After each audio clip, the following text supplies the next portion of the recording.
You know who you are? Steven is my name. Even Steven. Will you say something, Steven? Stephen Orhouse Media. The following episode will contain references to stories and characters that may cause sudden and uncontrollable feelings of nostalgic joy and wonder. Listener discretion is advised.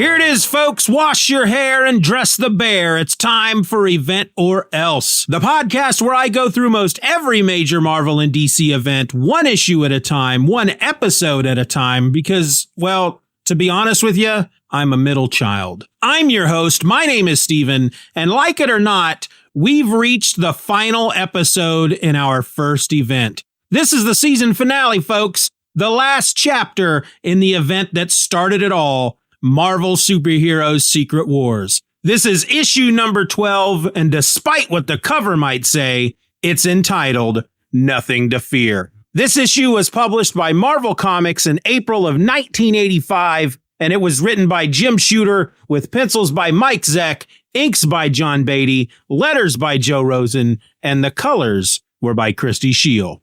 As the issue opens, we find ourselves in a very dark place. Doom Base is in ruins, and Captain America's iconic shield is broken and smoking. And yet, just in case this picture isn't worth 1,000 words, Jim Shooter goes out of his way to ensure that you get the full blood-soaked experience. 21 lie dead here. 21 heroes blown to pieces by a bolt from the blue. All are but carrion now. Blood oozing from the mangled remains of their flesh sizzles across the smoldering debris of their once mighty fortress. All right, we get the picture. Good Lord, Jim! Dr. Doom, having now murdered our heroes, pulls the power back into himself, containing it lest in a careless moment, a casual flick of Doom's little finger might blacken a star system or wipe out an entire intergalactic civilization. Meaning that really, godlike powers or not, Doom doesn't seem to have much of a hold on it. Meanwhile, in Volcana's apartment, which, along with a big chunk of Denver, is flying through space, hurtling toward Earth, as the villains try to make the best of it, the Enchantress draws a bath. She calls forth a water elemental and commands it to give her information about the Beyonder. The elemental only tells us what we already know. And once again, we get a bit of a recap of what's happened so far. However, she does ask if the Beyonder is dead, and the elemental tells her that no, the Beyonder is not dead, that he is close to Dr. Doom, but is too weak to act, and that he is hiding where Doom would never suspect, awaiting an opportunity to strike. The Lizard, unhappy at being cooped up in an apartment, freaks out, but before he can do much damage, Volcana calms him, winning his loyalty. But then Dr. Octopus throws his own tantrum and starts wrecking the place. The Enchantress uses the commotion to cash in on that favor Volcana promised her way back in issue number 7. And so, using her magic, the Enchantress teleports Volcana from the apartment to a nearby park, where she plans to take her life force to power a teleportation spell that should take the Enchantress home to Asgard. Meanwhile, Doc Ock's tantrum reaches the boiling point, and he actually goes after the Molecule Man, who just seals Dr. Octopus up on the sidewalk for the remainder of their journey. It's then that the Lizard tells the Molecule Man that Volcana is gone, and that the Enchantress has her. But fear not! The Lizard can follow her scent, which allows the Molecule Man to save Volcana just in the nick of time. The Enchantress escapes, however, teleporting back to Battleworld, but the Lizard follows, leaping into her teleportation spell at the last moment. They arrive outside Doom Base, where the Lizard claws at her face. She returns the favor by draining his life force and teleporting back home, leaving him a burnt husk. Back in his tower, Dr. Doom has a little nap, but wakes suddenly, catching Claw creeping up on him. Doom chides Claw for letting him fall asleep, reminding him that he might do terrible things with his power if he's not awake to keep it under control. Claw wonders if one of the things Doom might do in his sleep is bring the heroes back from the dead.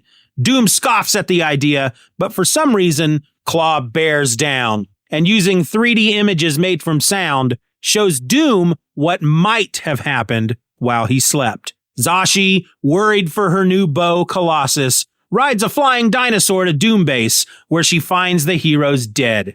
After some digging, she locates Colossus's body, and because he'd transformed himself into his living steel body, there was a spark of life left inside him. Zashi uses all of her power to heal him, killing herself in the act. Colossus mourns for just a bit before locating Reed Richards among the super corpses, figuring that with his elastic body, he may have some life left in him as well. And so he chucks Mr. Fantastic into one of Doom's healing machines, restoring the Rubber Man. Reed then invents and builds a massive cell regenerating device, which he uses to restore all of the other heroes. Doom finds this story more than a little silly, and so Claw tells him to turn his power back on and use it to check. But Doom doesn't really want to, fearing that now that the idea is in his head, once he brings his power back on, he might accidentally bring the heroes back. The two begin to argue, but it doesn't last long when suddenly Thor's hammer slams through the wall and into the room, proving that yes, the heroes have been brought back to life. Doom, in a rage, brings his powers to bear, which almost run amok and destroys all of reality before he can get it back under control.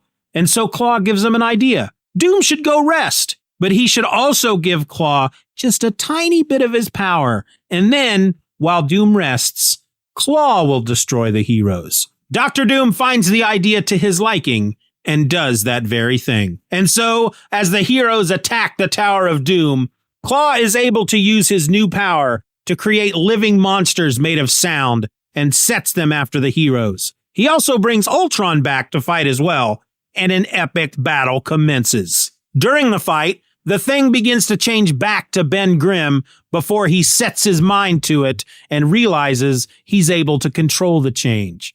The Hulk smacks Ultron a good one, denting the robot just enough that the Wasp is able to get inside him and take him apart. And then Claw, pretending to try and stop Captain America, takes a dive and allows the Sentinel of Liberty to get past him and go after Doom.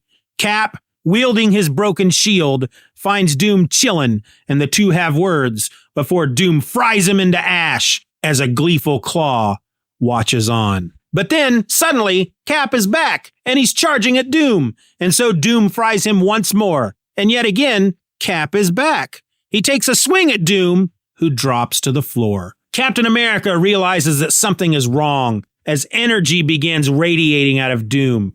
Cap reaches out to him, telling Doom that he's losing his touch with reality and that he needs an anchor.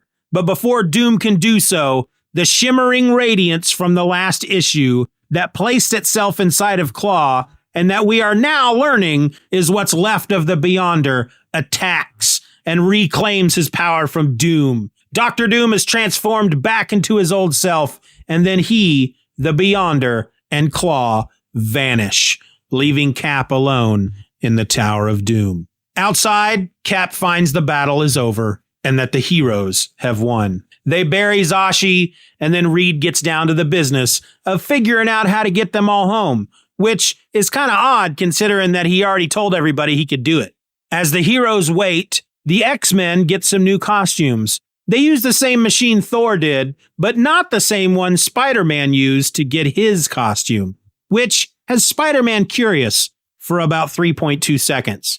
Then, with no warning whatsoever, a shirtless, barefooted, one-armed man stumbles into Doom Base, confusing everyone until Spider-Man informs them that this is Dr. Kurt Connors, who is also the Lizard. The Doctor doesn't know how he got outside of Doom Base, only that he woke up and discovered that the Lizard had been sucked out of him and is gone forever. But that's not all the wrapping up that needs to be done, because it's at this moment, as Nightcrawler wishes out loud that Lockheed the Dragon would return, that suddenly Lockheed the Dragon returns after disappearing way back in issue number 2. There's no real explanation given for his being gone, only that he's not alone. Another small dragon is with him, making me wonder, what was the point of including him in the first place?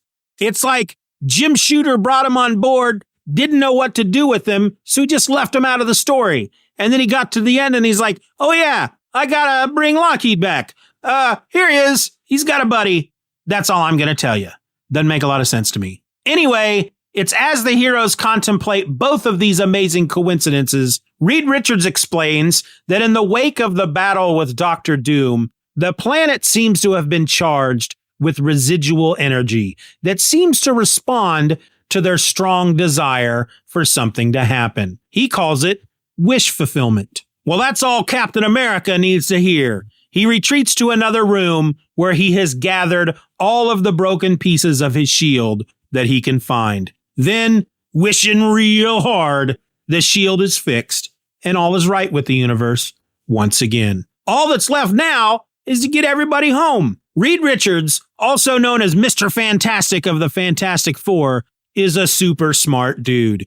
He's figured out how to teleport everyone back to the construct that first brought him to Battle Planet and that's still out there in orbit.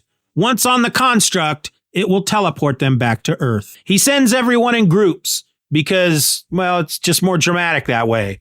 And those not affiliated with any teams go first. Spider-Man, Dr. Connors, Spider-Woman, the Hulk, and Magneto. Next is the X-Men, but Colossus wants to stay.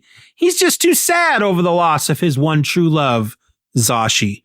But after a speech from Professor X and a real good cry, he agrees to return with them, and they're off. And yet, as Reed is pushing the button, Lockheed's new dragon friend swoops into the teleportation field, which causes a dramatic energy fluctuation. The X-Men are gone, and Reed, along with the rest of us, are left with the assumption that everything just went okay for the mutants, that they're fine, nothing to worry about. The Avengers are set to go next, but no one can find She-Hulk. But before anybody can panic, she arrives with the Thing, and she's wearing a Fantastic Four uniform. Turns out Ben Grimm, the Thing, wants to stay behind on Battle Planet, and he figures the FF still needs somebody who can punch out buildings, and so he's convinced She-Hulk to join the team. Ben tells Reed that he ain't changing his mind. He's able to control his transformations while he's on Battle Planet. He can be human when he wants to be, and he doesn't have that choice on Earth, so he's staying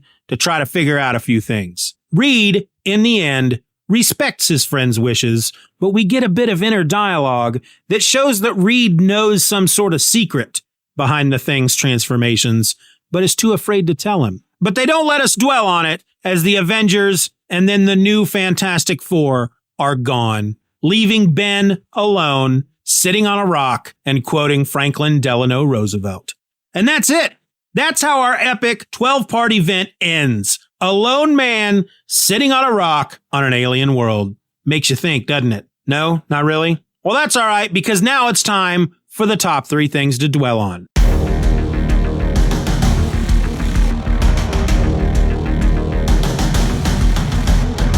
The top 3 things to dwell on are 3 moments in the book that I feel need to be given just a bit more thought. Funny, stupid, heartwarming, or sad, it doesn't really matter, because you know I'm going to talk about them. Thing to dwell on number 3. All right, folks, here's the thing. I've actually only chosen one moment to dwell on, and to be honest with you, it's not even a moment. It's something that if you're looking, you'll see plastered all over all 12 issues. So let me try it again. The only thing I have left to dwell on, what's up with all the exclamation points? Now, I don't know that I noticed this the first time through, back when I was a kid, but it seems that every bit of dialogue in this entire series, if it isn't asked as a question, or if the dialogue doesn't trail off or get interrupted, it all ends in an exclamation point. Now, I'm guessing that this was a way to create a sense of energy or something, and if it's only your subconscious picking up on it, I suppose it does, but once you realize that they're there, they are difficult to stop seeing, and soon everyone in the book is just yelling at each other all of the time. That's a bit odd, right? It's not just me. Anyway, that was the one thing I had to dwell on. So now we come to that time in the show where I wrap it all up and tell you how I feel about the book in general. And first off, we're done. It's over. There's no more story left to tell. And honestly, that makes me both sad and excited. Sad that this event is over, but excited to move on to the next. And we'll talk about that in a moment. Now, if you read this in trade, depending on which one you have, there's a bit in the back that fills you in on what happened with most of our heroes directly following this event. But here's the thing. I'm not going to talk about any of that. The point of this show is that I'm going to be reading these events in as much of a vacuum as I can, meaning that in some cases, I'm not going to know what led up to the event, and I'm not going to know what happens to these characters after the event. That is, of course, except for the events that fall before or after. And so as far as what happens to these heroes after that final page, don't care. That's not the point. Now, as far as the issue is concerned, to me, it felt a bit rushed, but that might just be because of how it looked. It's been rumored that Marvel brought in a few extra inkers to get this issue done in time for release. And while I can neither confirm nor deny, it certainly does look like it. Now, the ending for me was satisfying, though, if I'm being honest, all the stuff about the heroes coming back and Captain America dying and rising over and over, it all seemed a bit metaphysical and slightly confusing, but I managed to stumble through. Now, looking back at the story as a whole, I'm surprised at how many of the characters really didn't have all that much to do, and I felt like more than a few of them were just there to fill in the background. I don't want to spend too long on this point, so I'm just going to use Captain Marvel as an example. Because here we have this amazingly powerful character, and her only contribution for the entire series just seemed to be staking things out.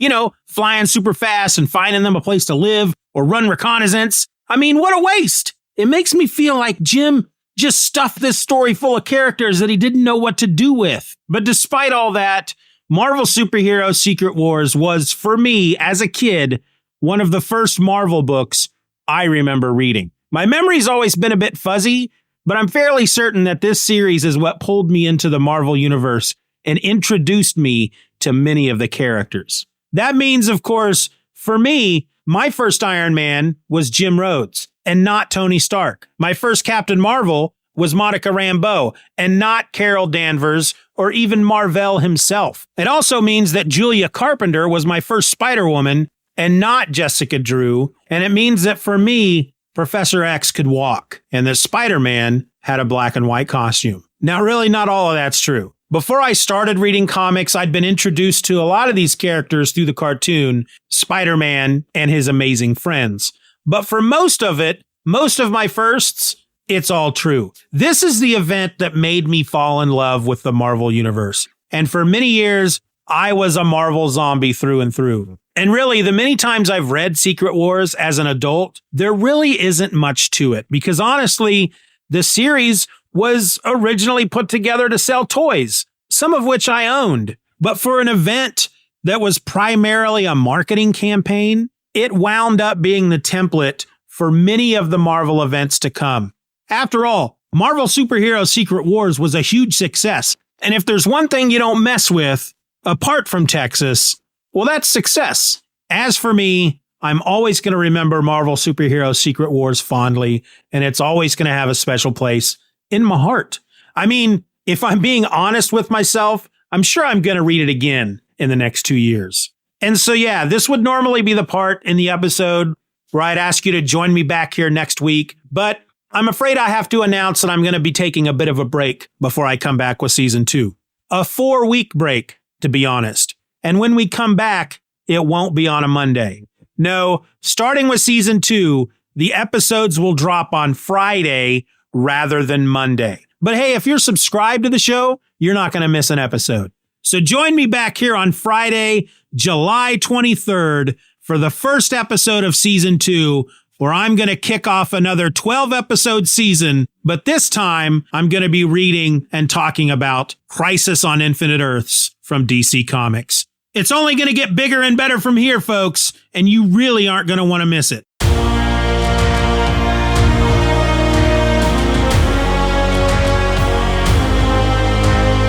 I want to thank you for listening to this episode of Event or Else. Questions and comments can be directed to eventorelse@gmail.com. If you enjoyed the show, you can help to boost our presence online by leaving a rating or review on your favorite podcast app. I also invite you to join our subscription program, Stephen or Else Beyond. And in return, you'll get episodes of Event or Else along with every other podcast under the Stephen or Else umbrella, early and ad-free. Check out the link in the show notes or just go to eventorelse.com to join today. Event or Else is a presentation of Stephen or Else Media. For more nerdy content just like this, check out stephenorelse.com.